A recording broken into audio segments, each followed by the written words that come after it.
میں نے گھر والوں سے چھپ کر ایک فقیرنی سے شادی کر لی تھی۔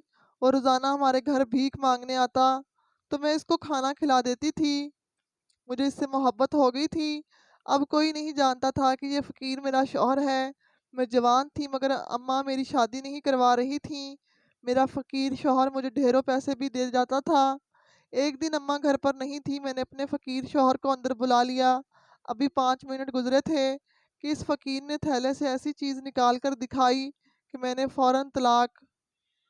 زندگی کبھی کبھی انسان کو حیران کر دیتی ہے۔ میری کہانی بھی کچھ ایسی ہے۔ پتہ نہیں میں نے ٹھیک کیا کہ غلط، پر آج میں جو ہوں اپنے فیصلے کی وجہ سے ہوں۔ میری عمر 27 سال ہو گئی تھی۔ میرا نام صنم تھا، لیکن میری ماں میری شادی نہیں کروا رہی تھی۔ گھر میں ہم ماں بیٹی ہی رہتے تھے۔ میں نوکری کرتی تھی۔